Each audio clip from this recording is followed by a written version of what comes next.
দিব বিসমিল্লাহ।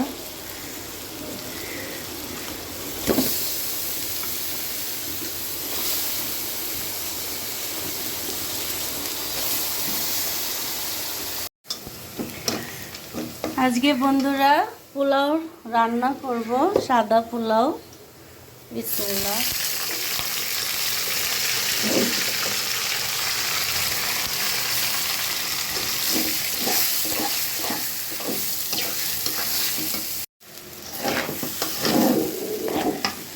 এক হাতে মোবাইল ধরে আরেক হাতে লাড়া দিতে গেলেই পাতিলা সরে যায়।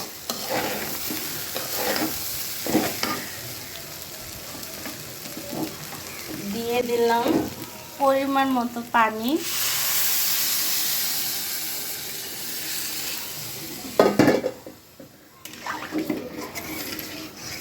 পোলাও রান্নাটা সহজ, কিন্তু পানিটাই আসল। পানি যদি একটু বেশি হয়ে যায় তাহলে কিন্তু পোলাও একেবারে ঝরঝরা হবে না।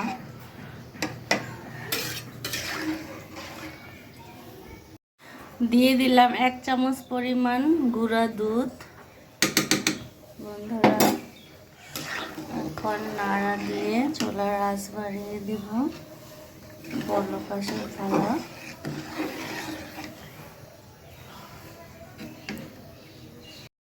মাংস রান্না করব, দিয়ে দিলাম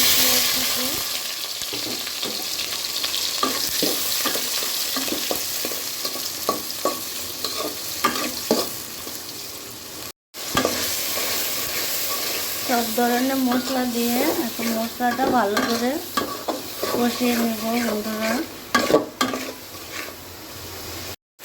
মশলাটা কষানো হয়ে গেছে। বন্ধুরা এখন যে গরুর গোস্ত ধুয়ে রাখছি, সাথে 2টা আলু দিয়েছি, এখন গোস্তটা দিয়ে দিব বিসমিল্লাহ।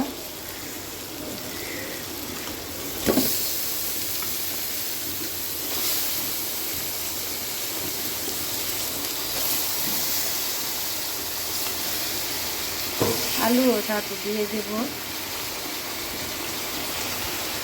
তারপরে কষিয়ে নিব ভালো করে মাংসটা।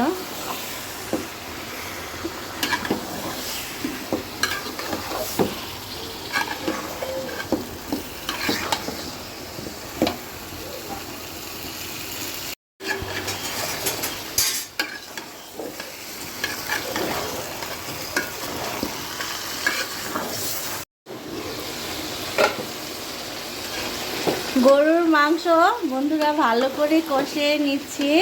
কষানো অলরেডি হয়ে গেছে, কারণ অনেকক্ষণ ধরে কষাইতেছি। এখন ভালো করে নাড়াচাড়া দিয়ে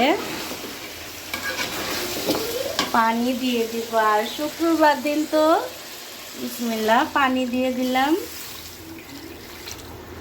শুক্রবার দিন তো ভালো মন্দ সবার বাসায় রান্না হয়, তো সেম আমাদের বাসায়ও আজকে গরুর মাংস রান্না করব। আর এই যে পোলাওটা আমার অলরেডি হয়ে গেছে বন্ধুরা।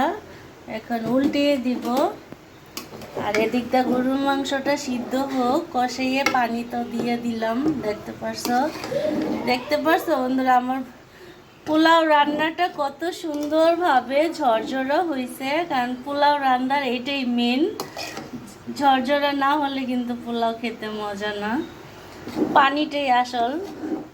তো পোলাওটা রান্না হয়ে গেছে, এখন গরুর গোস্তটা সিদ্ধ হলেই রান্নাটা কমপ্লিট হয়ে যাবে।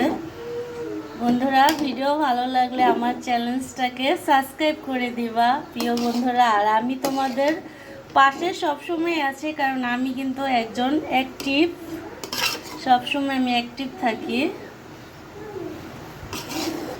এই দেখছো বসো, পোলাও রান্না অলরেডি হয়ে গেছে।